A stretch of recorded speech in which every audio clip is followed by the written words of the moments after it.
Welcome back, everybody, to the Even Your Dynasty show.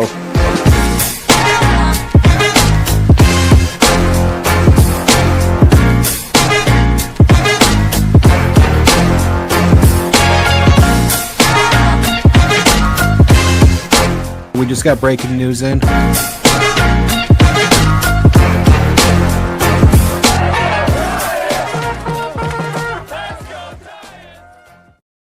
Welcome back, everybody, to the Even Your Dynasty show. We are back with our second to last minor league update of the 2025 season for the San Francisco Giants affiliates.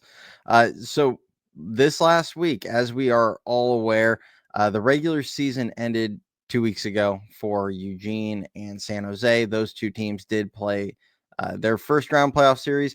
San Jose actually played their first game of the championship series, which I'm going to leave off of this show. I will add that to next week's show because I'm going to cover just their first round series, and then I'll cover the championship series next week.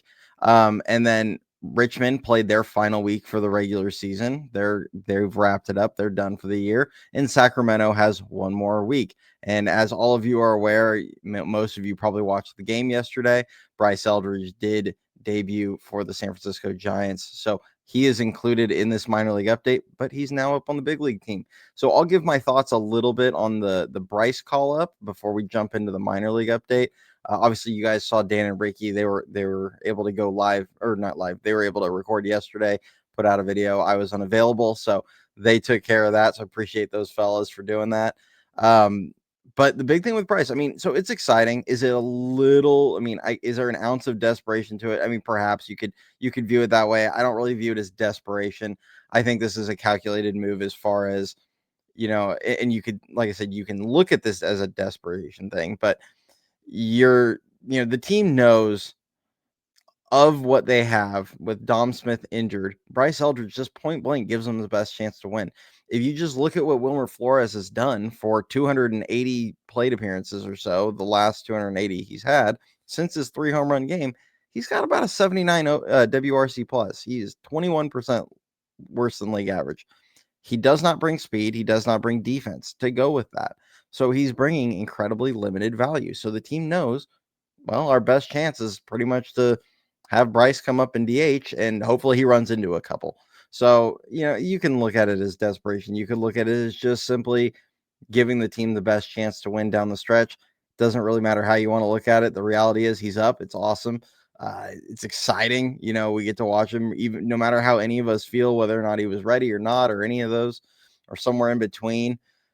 It's nothing short of exciting to see him play. And you got a kind of a glimpse of what he can bring. The first inning, he chased a little bit early in the count, but then he bounced back and worked the count full, and he hit one 99 miles an hour to the first baseman. It was, overall, all in all, pretty decent quality at bat.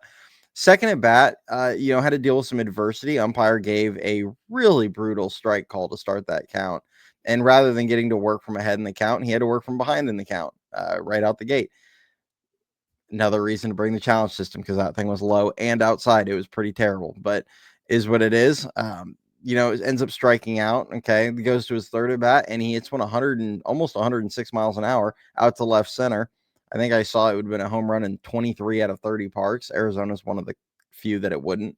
I know he looked like I don't know if he knew he got it or not, or thought he got it. The pitcher sure reacted like he thought he got it. But ended up being a, F8 big league hang with him. And, hopefully we'll get to see him play today. I'm pretty sure there's a lefty going. I think Rodriguez is going for Arizona. So you're probably not going to see Bryce. Sounds like they're planning to play him against righties, which they face mostly righties coming in the stretch. So he may or may not be in the lineup today. Maybe if he's not, hopefully we get to see him pinch hit or something late in the game. But, overall an exciting debut. So we're going to just go ahead and start right off with Sacramento. They went 2-4 versus Oklahoma City. They're now 74-70 on the season. Number 1 prospect, Bryce Eldridge. He went 9 for 24, a home run, 4 doubles, 2 walks, 7 strikeouts. Number 13 prospect, Marco Luciano, 0 for 21, a walk, 13 strikeouts. Not sure if he took a bat up there all week, but rough week from him overall. Number 18 prospect, Trent Harris, played in 3 games, 4 innings pitched, 7 hits, 2 walks, 4 strikeouts. Number 21 prospect, Jesus Rodriguez, went 5 for 19, a double, 2 walks, 3 strikeouts. The walk to strikeout ratio has been really solid for him. Since the trade, he's been hovering right around 1-1. He's been really good putting the bat on the ball pretty consistently. He has a really nice approach the opposite way. You can see him pretty consistently drive the ball into right center, right field, down the right field line.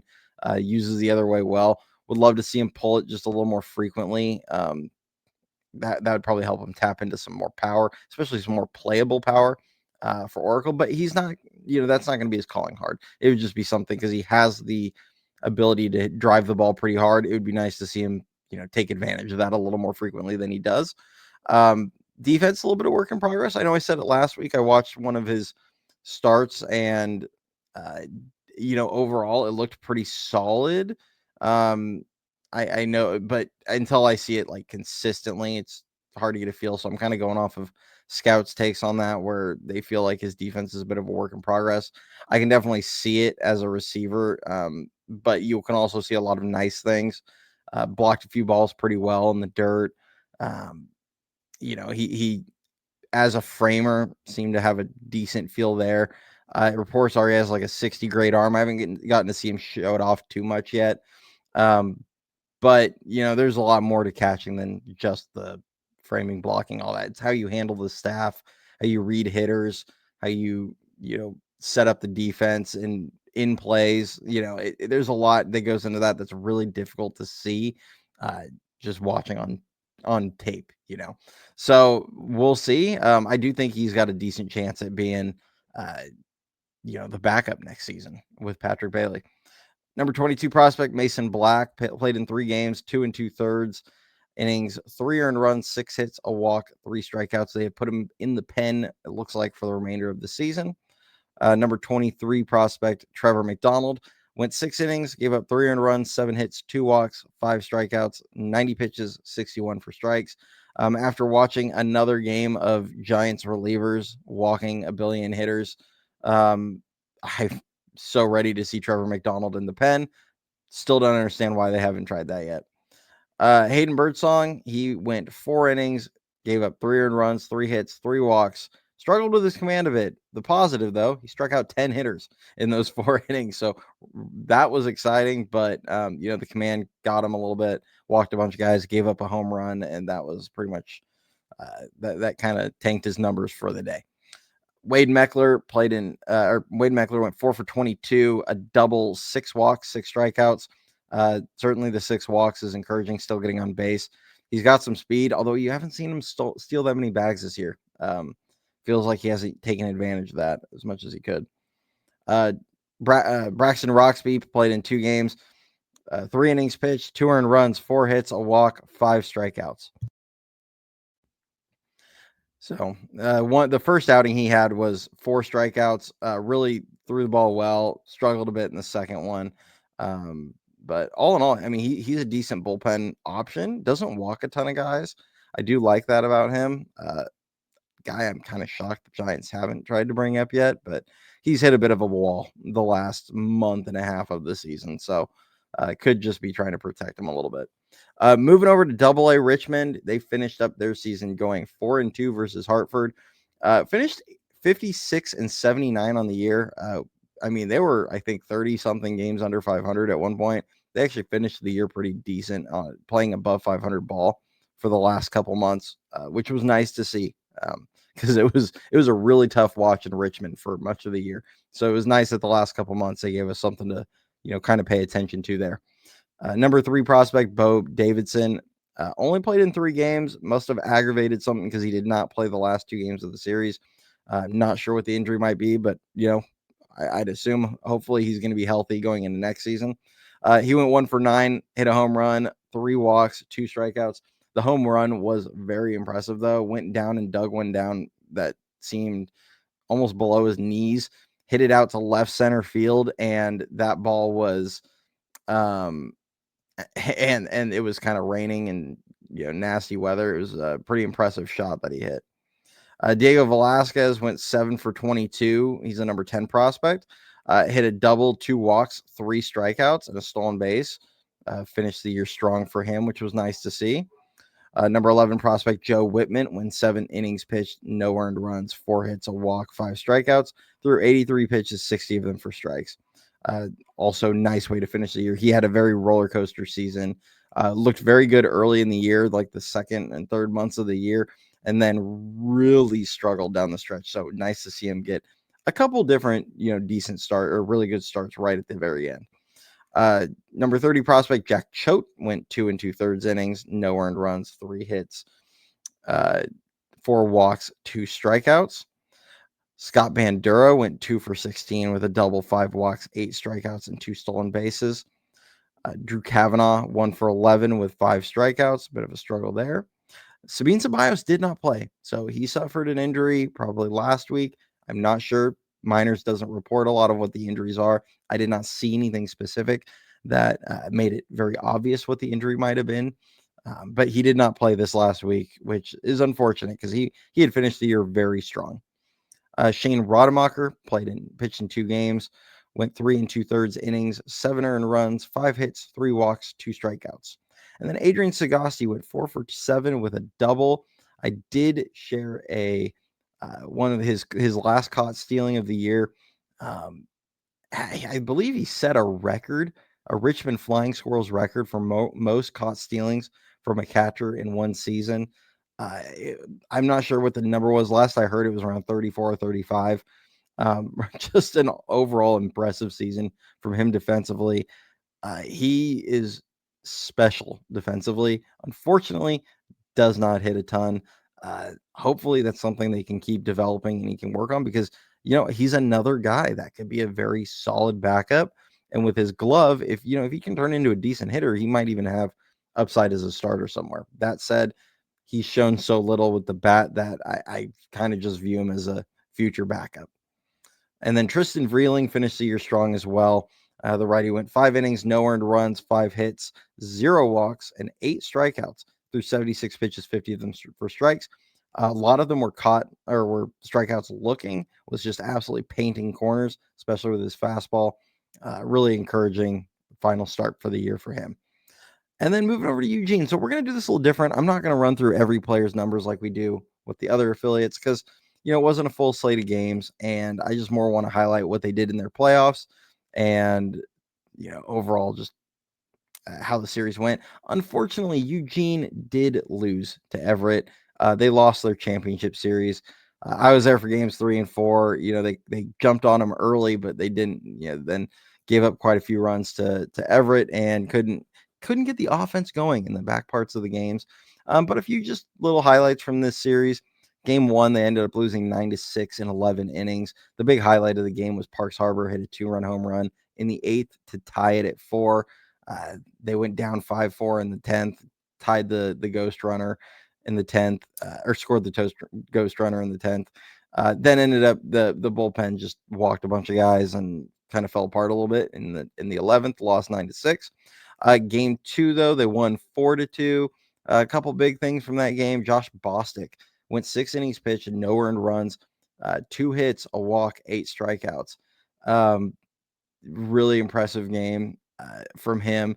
I actually, when I was at the game on Saturday, I saw I was over in right field just kind of watching the interactions, and one of the guys on Everett, who's one of the better prospects in the Mariners system, Ty Pete, I heard hit a couple big home runs in this game, or hit a big home run in this game. But he was talking to Josh before the game, and I kind of overheard him talking about Josh blowing some pitches by him. So a lot of respect, obviously, for Josh Bostic's stuff in that game 2 win and on the season. He performed pretty well against Everett. But yeah, he was the lone winner for the Emeralds in this series, but he threw a really nice one in game 2. And then Luke Schleiger hit a home run, a solo home run late in the game to give them some much needed insurance, as it turned out. Game 3, they ended up losing 8-5. As I mentioned, they did jump on them early, and how they jumped on them early was Charlie Zucconi hit a 3-run home run. He had a really nice series in this. And then, Everett just kind of relentlessly chipped away, got jumped ahead. They got ahead 8-3. Emeralds had a chance late in that game. They scored a couple, I think, in the 7th inning. Had scored 2 runs with no outs, then couldn't scratch another one across. then had another opportunity in the ninth and couldn't get the big hit they needed. Game 4, they lost 6-3. Also jumped ahead 3-1 in this one. The big hit from this game was Zane Zielinski had an RBI double to pull ahead 3-1 in that game. And then similar, just couldn't hold the lead, gave up 3 home runs, I believe, in that game. They just got flat out hit. I mean, when it's all said and done, I think they only had 5 hits in that game. Couldn't seem to get anything going at all. A couple series notables. Charlie Zacconi, he did go 5 for 13, hit a home run, a double, 4 walks, a stolen base, and 1 strikeout in that series. Really big series from him.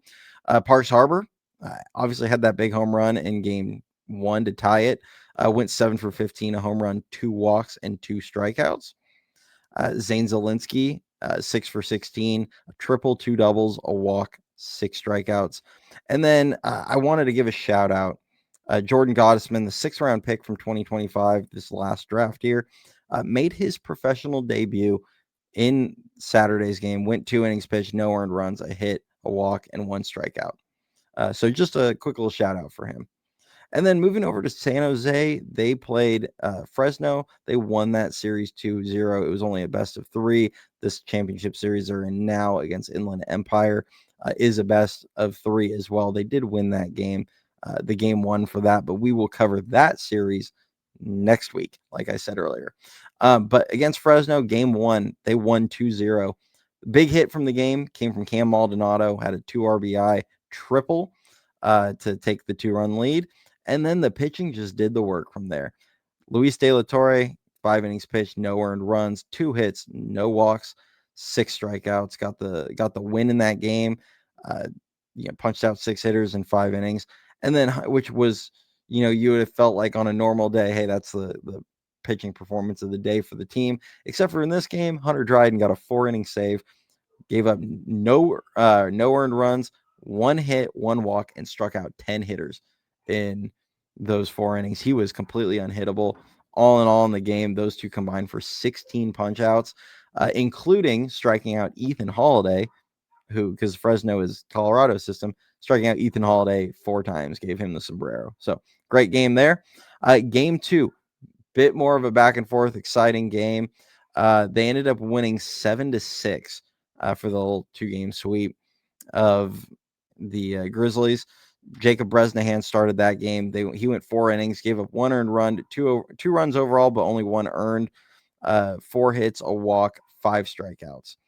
The big hits in this game, Johnny Level hit a solo home run, almost fell down when he hit it, but hit a solo home run early in the game. And then Lorenzo Miola had a RBI double. Those were kind of the 2 big hits in the game. They were up quite a few runs, and I think they might have been up 4, gave up 3 in the ninth. Just a little bit of an implosion happened, but they managed to catch a line drive up the middle to end the game. I think Miola caught a liner right up the middle that would have tied the game had it gotten through. But they hit it right at them, ended the game, won the series. Now they're playing Inland Empire. So next week, it's going to be a short video next week. Obviously, this is a little shorter than what you guys are probably used to because a lot of these teams are finishing it up. Next week, it's just going to be San Jose and Sacramento, and then we're done. It's the last one of the year. We will be transitioning to doing a few more things. As you guys heard in the live show, we're looking at a couple options on different content. We're going to have a lot of interviews that we're going to bring in. We also have a membership side that we're going to probably bring on that's going to be very inexpensive. I don't like to, as I mentioned in the past, I don't like to gatekeep content. This is going to be strictly something we're doing extra on top of what we already do. That we're going to try and bring you guys some additional content in order to kind of, the goal with that is to be able to take any revenue from that to put towards like spring training or going to more of these games, going to the complex league. We want to be able to bring more content to you guys. So fortunately, it's something we got to do to try and fund that. But we do want to bring all sorts of fun, cool content to you guys that otherwise we might not be able to do. So we really appreciate you guys, anybody that supports the show. Please, if you do enjoy the content, hit that like, hit that subscribe. We're really excited for the off season. To some of the people we're going to bring in, it's going to be pretty cool, and I think you guys are going to really enjoy it. So appreciate all of you guys. Thanks for tuning in today. Thanks for checking it out. Yesterday's video for Dan and Ricky. And we'll see you guys all Thursday.